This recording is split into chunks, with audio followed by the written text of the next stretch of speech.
state are immigrants. 29% of registered nurses in the state of Maryland are immigrants. 33% persons who take care of our children are immigrants. And 36% of Main Street business owners in Maryland are immigrants.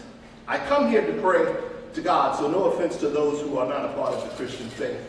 No disrespect intended.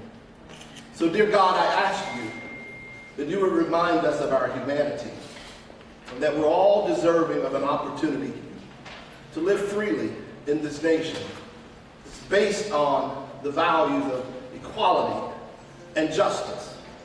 And dear Lord, I ask that you remind us all of the words of Dr. King, that what affects one of us directly ultimately impacts all of us indirectly. We either live together as brothers and sisters, or we perish as fools. So God help us, God be with us, God keep us, and God protect us. Amen. Amen. Ken, thank you so much for grounding us with your words. As everyone is aware, our region is under attack. We are here today to demand that ICE stop abduction and destroying our community. We have seen a spike in the Baltimore region and our surrounding areas of raids. These raids are not isolated incidents. They are direct assault in our immigrant families, on working class neighborhoods, and the dignity of Baltimore as a whole. This moment, for all of us, this is the moment to step up. This is the moment to say everyone deserves dignity and respect, no matter where they are from, no matter the language they speak. In the past 3 weeks, ICE has raided the Baltimore region, and it has escalated. On May 20th, as some of you might already know, there was a violent raid that took place at Home Depot on Eastern Avenue, where 5 date neighbors were chased, tackled, and forcibly abducted. Men in ski masks came back to the same location and arrested 4 additional date neighbors.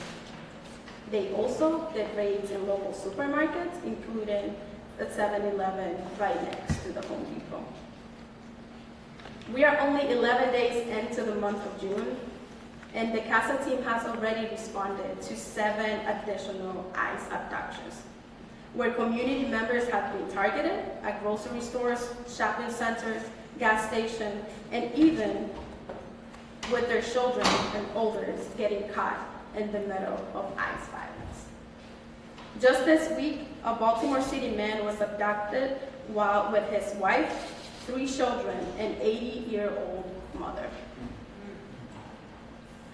With videos and witnesses sharing, and we can see that his young son was assaulted in the process, leaving him with blood all over his face. ICE has also detained individuals outside grocery stores near Highlandtown. These raids are tearing up our communities, leaving broken families in the urgent need of support, mental and physical support. The Trump regime has launched a crisis right here in Baltimore, and we say loud and clear, we are advocating for the dignity and the respect that immigrants deserve. Today's date of action is about standing united. After this press conference, we will be marching to key locations where folks have been detained and abducted. We will remember each person that has been taken away from their family and loved ones, and we are going to demand justice for our community. Only by joining together, we will be able to comfort and fight these bullies who take rules over us to protect our freedom, our families, and our future. Now I would like to introduce our strong lineup of community members and elected who are here to support our immigrant community. First, I would like to start off by inviting up a strong leader, strong council member, who is going to shed light into what families right here in Baltimore City are facing. Julia. Maryland!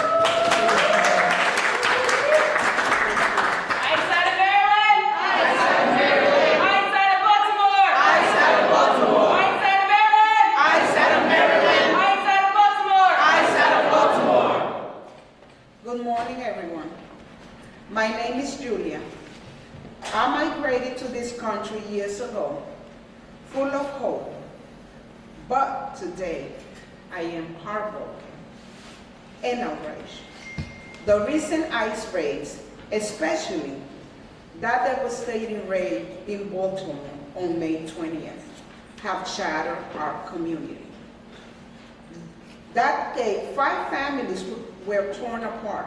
Mothers, fathers, children taken from their homes in a horrific act. The Cuchiparte family lost a caring uncle, a main provider for 8 family members, including 6 children under the age of 10, was abducted, leaving traumatized children behind, and his niece recently recovered from surgery without their father figure.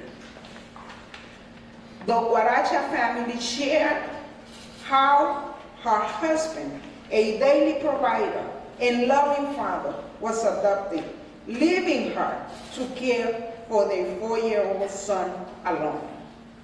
The baby keeps asking, "Where is my father? When he will come back?"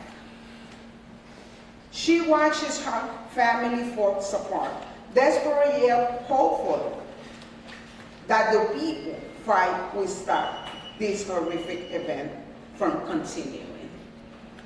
Then there's the Rowland family. Their father, a hardworking man, was abducted during the raid. A mother lost her husband and her 2 children are left behind, mourning and confused about why he's gone. Tragically, they also lost their uncle that same day. A man who worked tirelessly and cared deeply for everyone. Well-being, both abducted, disappeared, and separated from their family. These aren't just stories. They're not. They are human beings. And this is what's happening in our community. Being torn apart for no reason at all. Each face is someone's loved ones. They have family, they have children, they have people that they care for. They care for our community. They care for our well-being. Baltimore knows for resilience and diversity. Now lives in fear. Now we live in fear. This race threatens the spirit of our city and continue to traumatize our next generation and the next generation to come. We demand justice and to these inhuman actions. Our community is strong, but we need all community members and legislators to stand against this federal terror. We will fight to keep Baltimore united and protect every family. But we must unite and fight. And stay strong. ¡Sí se puede! ¡Sí se puede! ¡Sí se puede! ¡Sí se puede! Yes, we can! Yes, we can! Yes, we can! Yes, we can! Thank you very much.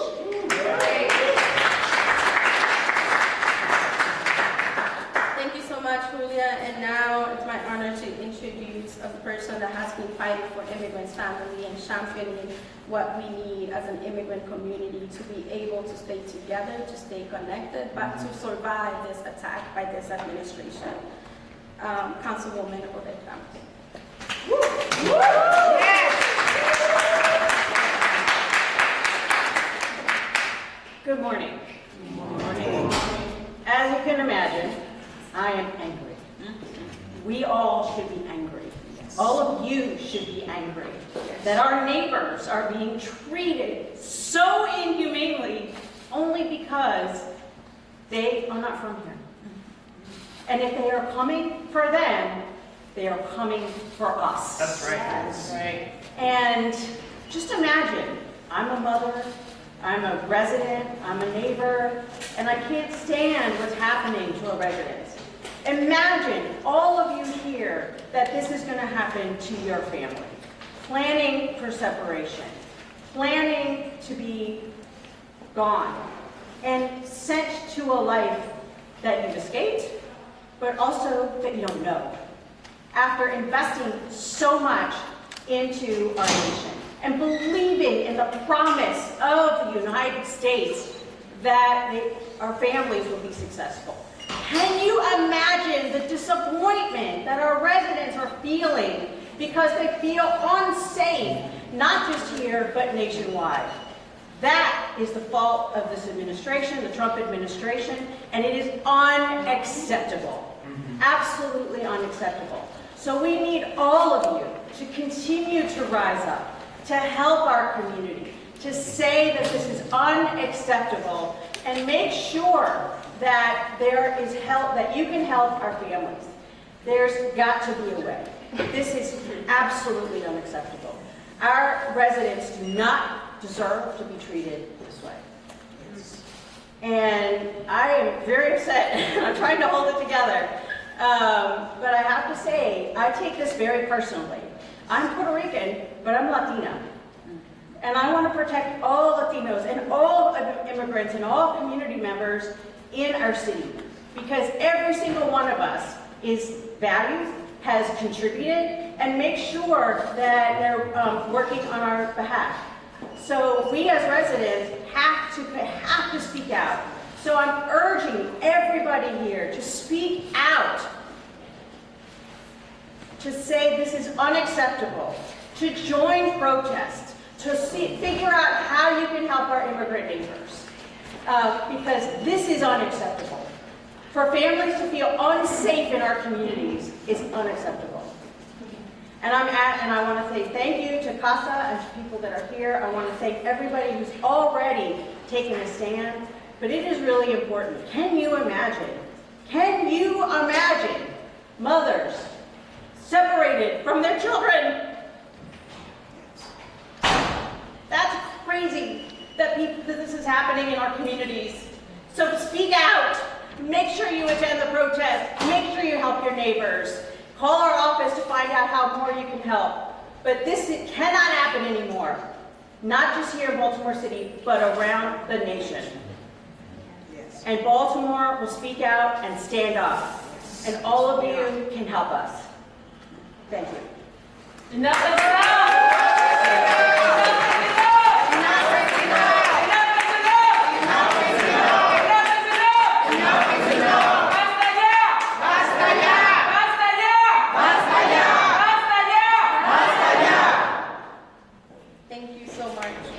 Now it's my privilege and honor to introduce a leader and an advocate that has been fighting right here in Baltimore for decades, Gary Bien from Comité ID.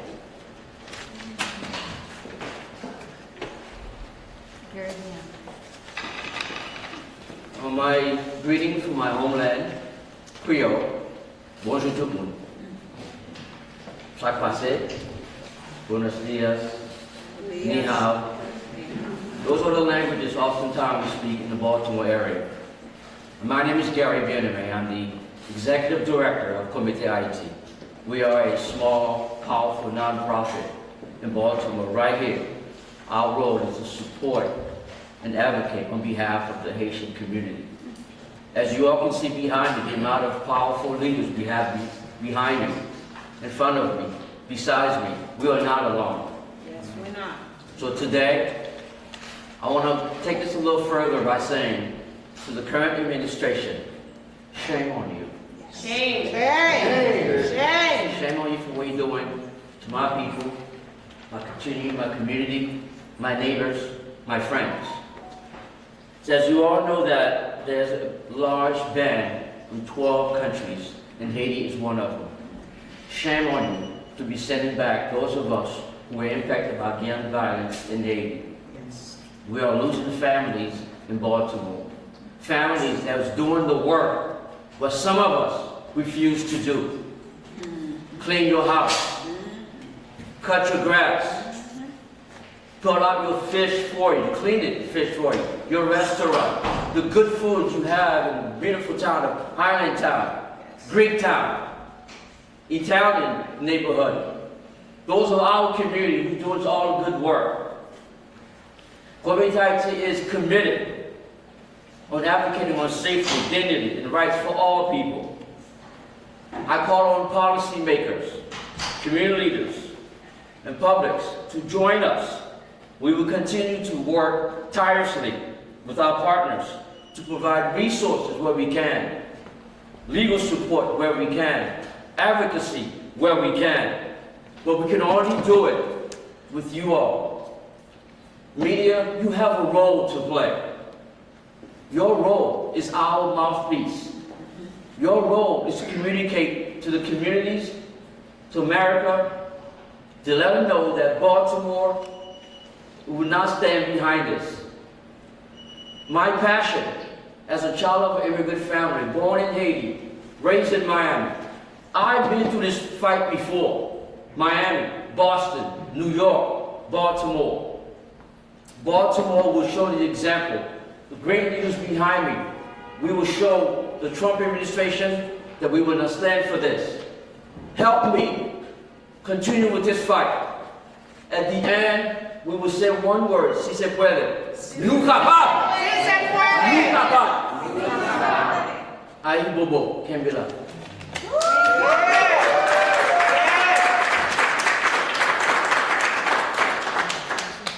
Thank you so much. Now, I want to introduce a council member who has been a strong advocate for equity and justice, a powerful voice for our working class families here in Baltimore City, Jermaine Jones.